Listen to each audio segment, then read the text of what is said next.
Javier Senosiain, estudié arquitectura en lo que era la Escuela Nacional de Arquitectura, que ahora es Facultad de Arquitectura, en la UNAM, en Ciudad Universitaria.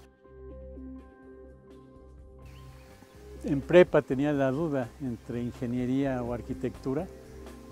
Hice un test en el que salía que me gustaban ir a visitar museos y que de alguna manera, según eso, tenía vocación para ser arquitecto.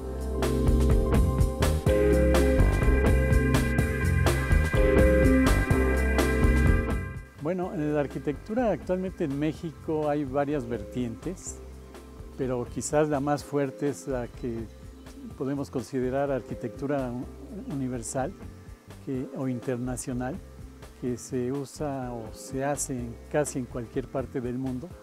Creo que lamentablemente se han perdido algunos aspectos muy importantes de lo que se considera la plástica y el color de México, ¿no? Que es una característica muy de nuestro país.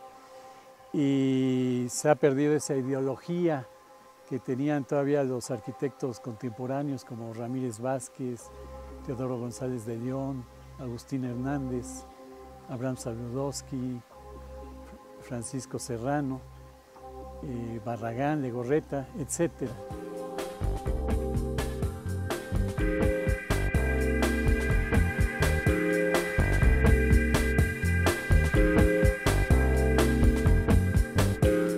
Las edificaciones favoritas de todo el país, yo creo que varias están en Ciudad Universitaria. Me gusta mucho el estadio de Ciudad Universitaria, el Estadio Olímpico, los frontones, la biblioteca, un pabellón de rayos cósmicos muy pequeño de Félix Candela. Y me gustan las torres de satélite, me gusta mucho lo de Matías Geritz, lo de Barragán, la casa de Luis Barragán, y cosas del arquitecto Carlos Mijares. En fin, hay mucha obra muy importante y muy destacada en este país.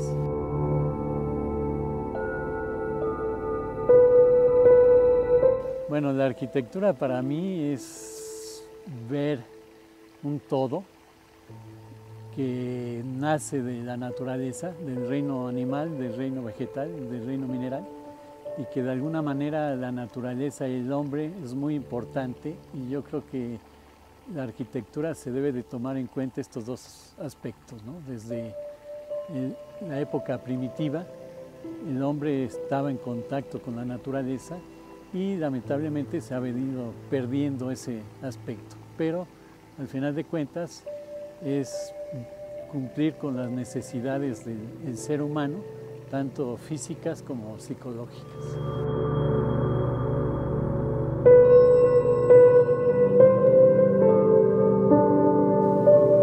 Bueno, el proyecto de Quetzalcóatl o del nido de Quetzalcóatl no nace pensando en Quetzalcóatl o en el nido, ¿no? Sino en hacer 10 departamentos, que es lo que pedía por uso de suelo, en un terreno muy accidentado, con las curvas de nivel muy forzadas, como lo ven, con muchos árboles, y para colmo resulta que había cuevas. Entonces realizamos varios anteproyectos, hicimos una maqueta con todas las curvas de nivel, con todos los árboles, y colocamos un flotador de niños, de estos que miden como 1,20 de largo por 10 centímetros de diámetro, y lo colocamos en la maqueta, que la parte de allá se apoya sobre un montículo, pasa como puente una cañada, se vuelve a apoyar, pasa como puente otra cañada, baja y sube como 20 metros y tiene un claro de 20 metros y vuelve a bajar. Entonces este flotador lo íbamos moviendo de acuerdo a las vistas y a la orientación, y ya sabíamos que ahí iban 2 casas, una arriba de otra. Y un día pensé, bueno, ¿qué tal si se le coloca la cabeza de una serpiente en la boca de la cueva? Porque sabíamos que había una cueva, que es aquí a la izquierda, que es muy confiable, y que daba donde había otra cueva que bajaron los fraccionadores. Y bueno, colocamos la cabeza de la serpiente en la boca de la cueva en la maqueta, y nos dimos cuenta que parecía una serpiente virtual que entraba al terreno, salía, saltaba, se volvía a meter al terreno y dijimos, bueno, pues ya, parece una serpiente virtual esto, vamos a ponerle la cola a la serpiente. Y el crótalo se puso junto al estacionamiento. Queda el depósito de agua en la parte alta, que es como el cascabel de la cola de la serpiente. Abajo queda el espacio del conserje, más abajo queda un cuarto de máquinas y 10 bodegas pequeñas, una para cada departamento. Entonces así es como nace el proyecto o el concepto de estas casas orgánicas. Pues viene ya desde hace tiempo, cuando terminé la escuela, hice mi tesis sobre un centro cultural y deportivo en Tenancingo de Degollado, y al final cambié el proyecto por formas libres, por formas curvas, y desde aquel entonces me di cuenta que los espacios curvos son más humanos y empecé a investigar, a viajar, a ver libros, ver obras, y todo lo relacionaba con las formas libres. Y desde ese entonces me entró la inquietud por la búsqueda de espacios curvos, que yo pienso que son más humanos, y desde el seno materno, que es un lugar muy abrigador, quizás es la idea más profunda que tenemos de espacio, consciente o inconscientemente, o los espacios de los animales, que sus moradas las hacen con su cuerpo.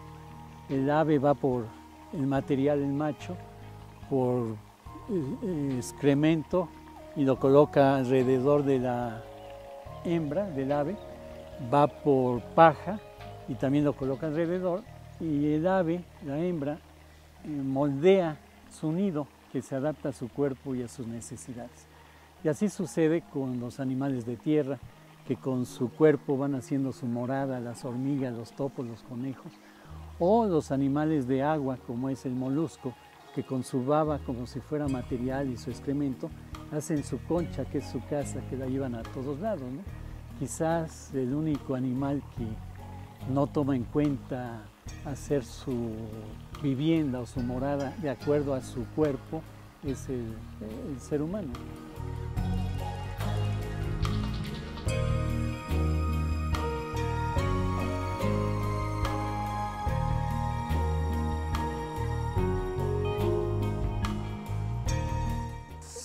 Sí, algunas otras características del nido de Quetzalcóatl es que, como comenté, no nace como una serpiente.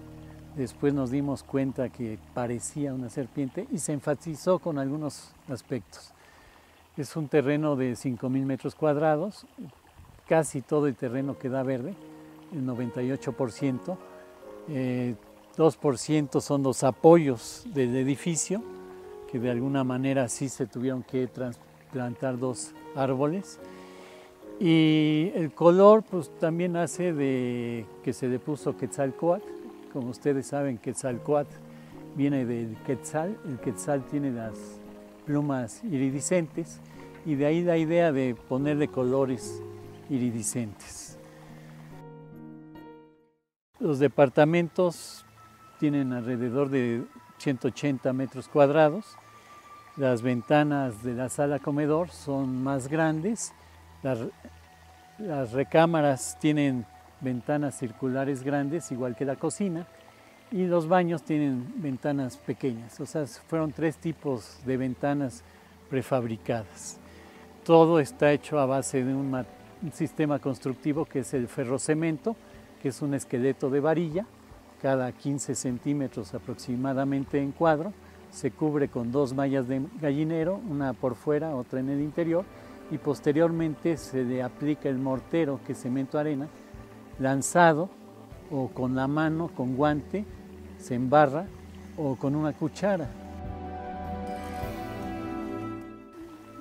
Los árboles, la vegetación quedó casi toda igual, se reforzaron algunas pequeñas zonas.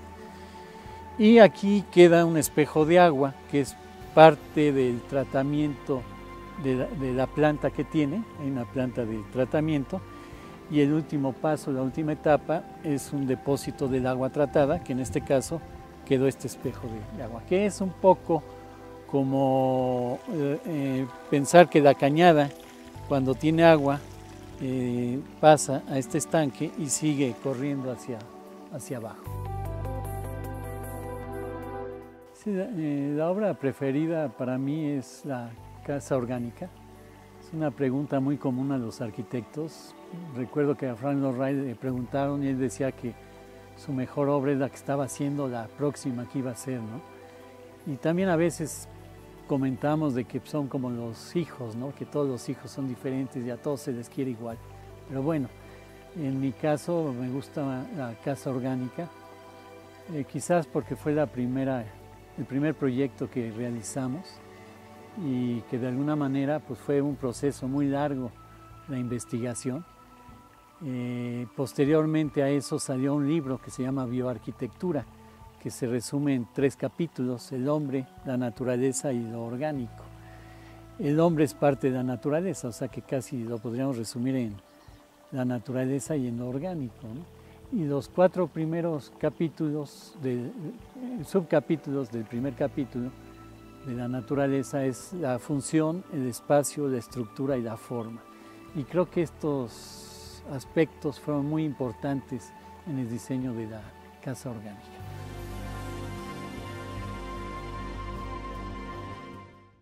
Bueno, para los jóvenes estudiantes de arquitectura es una carrera aparentemente difícil.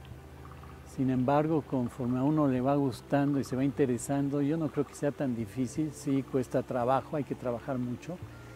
Y es muy importante ese proceso creativo, ¿no? Y como en el libro del Principito, que comenta que en el cultivo de una flor, lo importante no es el resultado de la flor o de la rosa, sino el proceso del cultivo, desde que se afloja la tierra, se siembra las semillas, se le coloca agua, etc. Lo mismo sucede en el proceso creativo. Desde que uno empieza a hacer el diagrama de funcionamiento, antes el programa de necesidades, el tener un concepto, todas esas etapas son muy importantes y a veces, lamentablemente, en la escuela pues es un poco traumante o cuesta mucho trabajo, ¿no? Entonces yo creo que debe ser lo contrario, se debe de disfrutar ese proceso, y aunque lo importante sí es el resultado, creo que también es muy, muy importante ese proceso, ¿no? Que lo hagan contentos, que lo disfruten, ¿no?